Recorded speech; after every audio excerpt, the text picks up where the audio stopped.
Yeah, so for today we're gonna talk about the first cartoon appearance of Porky Pig. So yeah, alright, let's go.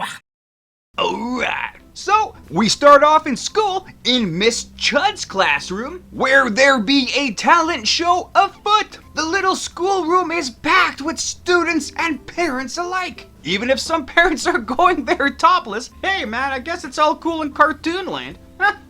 But for the talent portion, man, Porky Pig is up first. And he tries, oh God, how he tries to regale everybody with the midnight ride of Paul Revere. You know, them thar British are coming. you know, that guy? And man, Porky is giving like a really good go of it, hey? But his stuttering is really getting him all nervousy and panicky. Dude's totally sweating like a pig. Well, a pig that has sweat glands anyway, I guess. Even with the help of his friends using props and whatnot to make his show sound better, you know, still a hard go for him. But you know, the class really likes it, so good on him, man. Next up, we have Little Kitty recite Mary Had a Little Lamb. But Little Kitty had a little problem with nerves and she forgets her script and then she runs away in terror. Out of the school. Gan. After that, two twin puppies, Ham and X. Nice name, eh? But yeah, they did a beauty rendition of the song, I Haven't Got a Hat. Which, hey, wait a second, that's the name of this cartoon. That's an obscure reference for the cartoon name? Huh? You think like talent show or something would, be a better name? But I guess not. After them there puppies, we have the bookworm character, Oliver Owl. And he's gonna go up on stage to tickle the ivories, right? But things go disastrous. You see, Oliver didn't share his candy with his buddy, Beans the cat. So Beans is all shades of pissed off, right? And to get revenge on that foul bird Oliver, Beans decides to throw a cat and dog in the piano that Oliver is playing. Of course, nobody noticed that because, why would they? All of their eyes are on this piano. But the cat and dog chasing each other in this piano, man, like holy jeez, they're playing some really awesome music together. And the crowd is going wild, right? Like you think this music might be a bit too spicy for the kids, and that Marvin Berry might be calling up his cousin, like, hey, listen to this, kind of a stuff. Oliver is hailed as being totally dope for hanging out such a wicked tune until that cat and dog are still chasing each other around and, are still playing music. Oliver is found out to be a big giant phony. You're a phony. Hey, this guy's a great big phony. So in a fit of rage, Oliver and Beans get into a ink and paint fight, and Oliver is covered in lead-based paint. Oh my god, I hope he's going to be okay.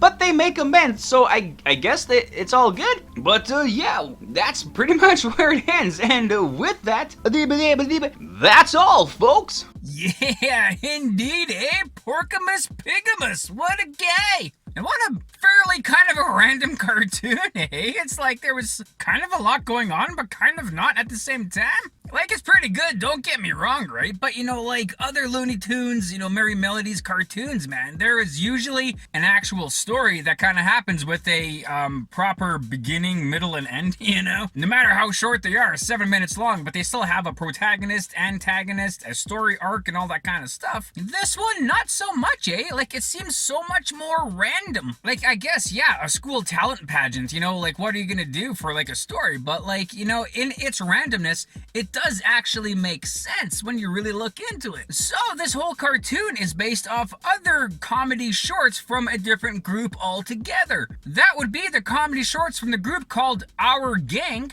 If you've never heard of them, you probably heard of them from their other name, Little Rascals. So yeah, Little Rascals, right? Yeah, just a bunch of elementary school kids, goofing off, doing silly things hither and dither, for like a short little time, and that's exactly what Porky Pig and his friends copied in this cartoon, man. So in that regard, it makes perfect sense. And the other reason for Warner Brothers really wanting to cram a bunch of school kids together in one cartoon is because they wanted to compete against the other major cartoon studios, right? Like Disney had, Mickey Mouse, Donald Duck, and all those guys going on there. They had a lot of characters that were, really well known and popular. Fleischer Studios, had Betty Boop, Felix the Cat, a bunch of characters there as well that was giving them a great bit of success. And Warner Brothers, man, they were like, crap, we have nobody, The only characters that Looney Tunes had at the time that were kind of considered, like standouts was Bosco. But he took off once the creators of Bosco left the studio. So, like, who do they have left? They created a replacement character called Buddy,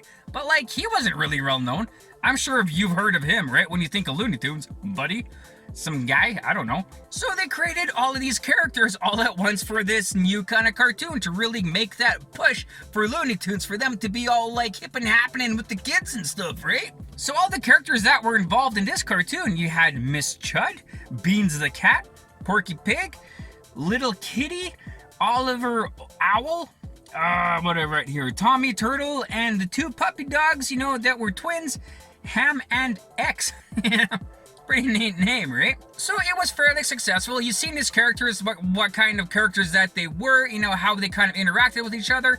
It's pretty fun and a pretty good little cartoon. The producers at Warner Brothers really made a bigger push for Beans the Cat to be the standout star character, He would have been their Mickey Mouse, but a cat. But when Beans and all the other characters from this featured episode started to get their own cartoons, everyone noticed that Porky Pig was the one that was getting the most eyeballs on them from the audiences. So when all the other Looney Tunes directors came in, like Tex Avery and guys like that, when they were making new cartoons, they were like, you know what? Everybody wants Porky Pig and nobody really wants Beans the Cat, so let's give people more Porky Pig. And so they did! And like with that, boom! Porky Pig became basically the first superstar of Looney Tunes. He's kind of like Justin Timberlake, when he left NSYNC, like he skyrocketed and everybody kind of just went away, Because all the other characters from this featured episode, they did kind of get some moderate success, but they all kind of went away. Nobody was really watching their cartoons. So this Porky Pig cartoon is really historic because it's really the first major Looney Tunes, kind of cartoon in the Looney Tunes that we know of today. So good on Porks, man. And speaking of Porky Pig, right? Like, one thing that everyone knows about Porky Pig is that, well, A, he's a pig, but B, man, dude stutters, right? When he stutters, man, he stutters. And a lot of people probably think, why does he stutter? Like, what is the deal with it? Are they making fun of people who stutter?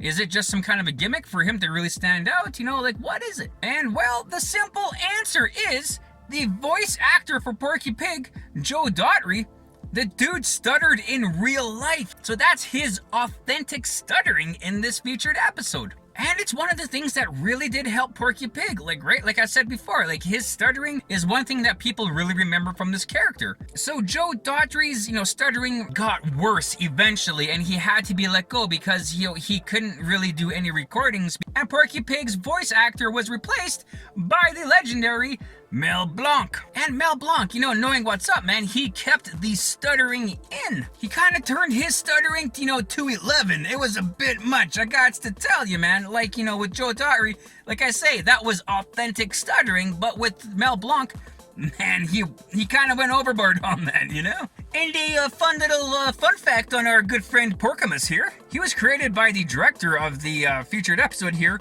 Fritz Freeling. And Porky Pig, the name seems pretty kind of obvious, right? Hammy the hamster, But actually, Porky Pig was named after two friends from Fritz. Two of his friends had these kind of really unique nicknames. One friend's nickname was Porky. The other friend's nickname was Piggy. So, Porky Piggy, Porky Pig, boom, there you go. So really, all in all, man, this was actually an odd little cartoon. It had some weird stuff going on, but it was pretty cool. And like I say, man, pretty historic because frickin' Porky Pig, man, the guy skyrocketed and really started the whole Looney Tunes things on his back, right? Or his back bacon, I guess.